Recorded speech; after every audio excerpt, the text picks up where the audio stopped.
Hello साथियों, कैसे हो? उम्मीद है आप ठीक अच्छे से होंगे।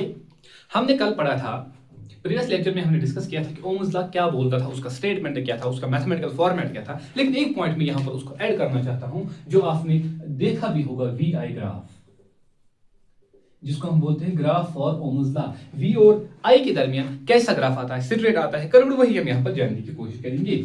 हमने बोला था वी प्रपोर्शनल आई, मतलब जितना करंट बढ़ेगा पोटेंशियल बढ़ेगा, जितना करंट कम होगा उतना पोटेंशियल कम हो जाएगा। ये तो हमने कर दिया था, लेकिन सर ग्राफ क्या आएगा इनके दरमियान, वही हम यहाँ पर जानने की कोशिश करेंगे। यह होगा बेटा वोल्टेज, ये पोटेंशियल डिफरेंस, और ये होगा बेटा आई करंट, ये होगा वी पोटेंशियल डिफरेंस। ठीक है, are you get my point? और जो यहां पर ग्राफ आने वाला है बेटा वो है स्ट्रेट लाइन। सर ग्राफ तो आपने स्ट्रेट लाइन, उसका मतलब क्या है? ग्राफ स्ट्रेट लाइन का मतलब क्या है? इसका मतलब है जितना मुझे किसमें चेंज आएगी, जितनी तब्दीली मुझे करंट में आएगी उतनी ही तब्दीली मुझे पोटेंशियल डिफरेंस में आएगी।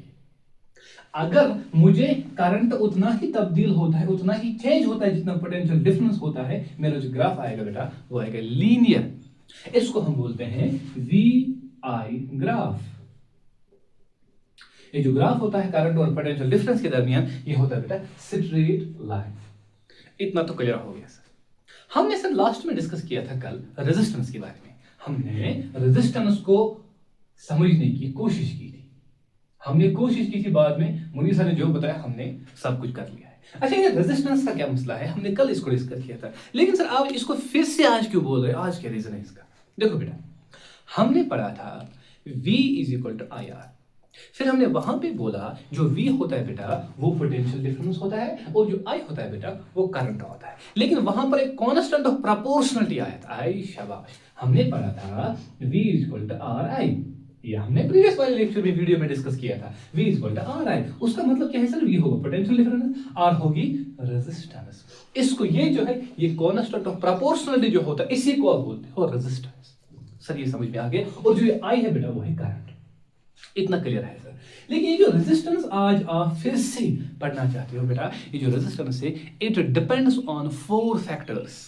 ये तो ऑलरेडी हमें कल समझ में रेजिस्टेंस इज ऑब्स्ट्रक्शन क्या होता है वगैरह, बस का एग्जांपल हमने किया था। लेकिन ये रेजिस्टेंस बेटा 4 चीजों पे डिपेंड करती है, और वही 4 फैक्टर्स यहां पर अभी हम पढ़ने वाले हैं। हेडिंग है बेटा फैक्टर्स अफेक्टिंग रेजिस्टेंस।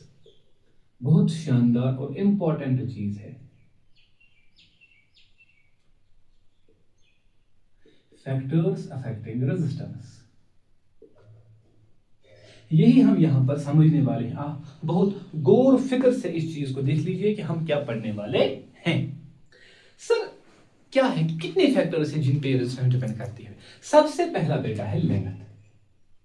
अभी मैं इसके बाद बताऊंगा ये इनवर्सली करता है या डायरेक्टली करता है, किस पे कैसे डिपेंड करता है, वो हमें भी पढ़ने वाले हैं। लेकिन यहां पर हम समझने वाले हैं पहले, सबसे पहले लेंथ पे डिपेंड करता है। सर समझ में आ गया? दूसरा point sir area of cross section, जिसको हम मोटापा मतलब कि थिकनेस बोलते हो। तीसरा डिपेंड करता है बेटा टेम्परेचर पे, और चौथा डिपेंड करता है नेचर ऑफ मटेरियल। मटेरियल कैसा होगा, इन 4 फैक्टर्स पे हमारी रेजिस्टेंस डिपेंड करती है। किस किस पे डिपेंड, मेरे साथ बोलो, किस पे डिपेंड करती है? लेंथ पे करती है, एरिया ऑफ क्रॉस सेक्शन पे करती है, टेम्परेचर पे करती है, नेचर ऑफ मटेरियल पे करती है। ये जो एरिया ऑफ क्रॉस सेक्शन है इसको आप थिकनेस भी बोलते हो। अच्छा, कैसे डिपेंड करती है? मतलब यहां पर आपने V डायरेक्टली प्रोपोर्शनल I बोला, मतलब जितना करंट बढ़ेगा उतना ही पोटेंशियल बढ़ेगा। यहां पर रेजिस्टेंस जो आ रहा है वो कैसे डिपेंड करेगा? सबसे पहला पॉइंट और इंपॉर्टेंट पॉइंट होने वाला है बेटा वो है R डायरेक्टली अपॉन L। सबसे पहला point R directly upon L, इसको आप इक्वेशन फर्स्ट याद रखो। ठीक है, हम मैथमेटिकल फॉर्मेट पहले इसका कंप्लीट करेंगे, उसके बाद जो A है R इनवर्सली अपॉन A, इसका दूसरा नाम रखो। इन दोनों चीजों को मैं यहां पर आपके सामने एक्सप्लेन करने वाला हूं, ध्यान से देखिए इन चीजों को। मैंने यहां पर बोला R डायरेक्टली प्रोपोर्शनल L, मतलब जितना R होगा जितना L होगा उतना R होगा, जितना अगर L ज्यादा होगा R भी ज्यादा होगा, अगर L कम होगा R भी कम होगा। ये हम यहां पर जानने की कोशिश करेंगे। मेरे पास ये पेन है भी, ये है मेरे पर, मैं इनको जेब में रखता हूं, बाकी पेन उसको, इससे हम समझने की कोशिश करेंगे। ये है मेरा पेन, ध्यान से देखेंगे इसको। इसकी लेंथ ज्यादा है या इसकी लेंथ ज्यादा है, इसकी लेंथ ज्यादा है? शाबाश बोलो, इसकी लेंथ ज्यादा है या इसकी लेंथ ज्यादा है?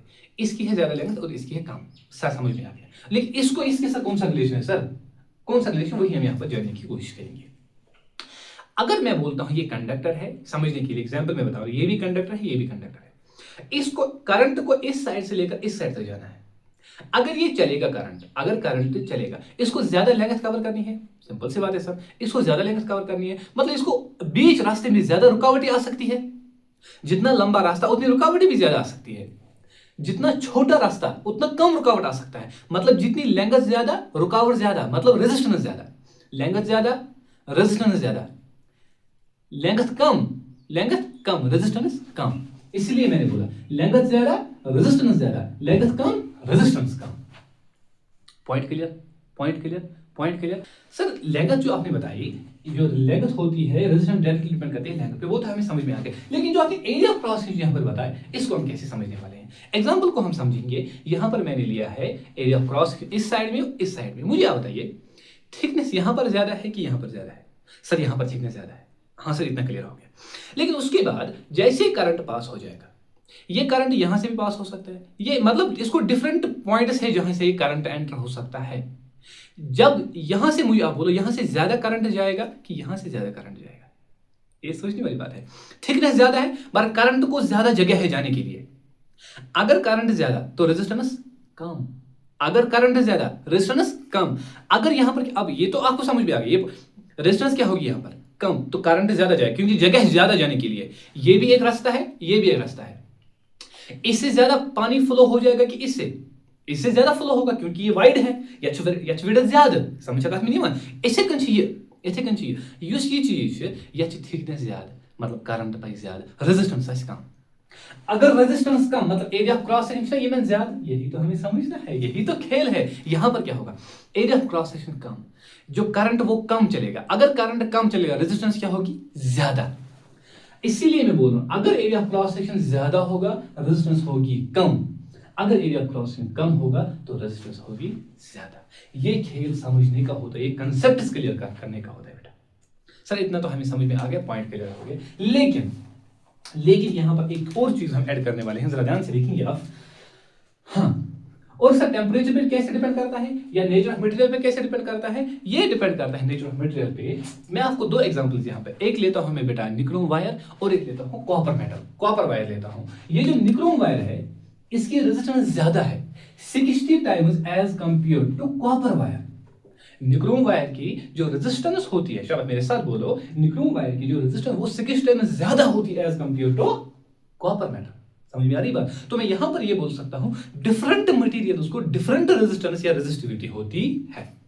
डिफरेंट मटेरियल्स को क्या होती है, डिफरेंट मटेरियल्स को डिफरेंट रेजिस्टेंस होती है। मतलब अगर मैं कॉपर लूंगा या कोई भी अलॉय लूंगा, अलॉय को ज्यादा रेजिस्टेंस होगी एज निक्रोम वायर की एग्जांपल मैंने बताई, इसकी रेजिस्टेंस ज्यादा है as compare to pure metal.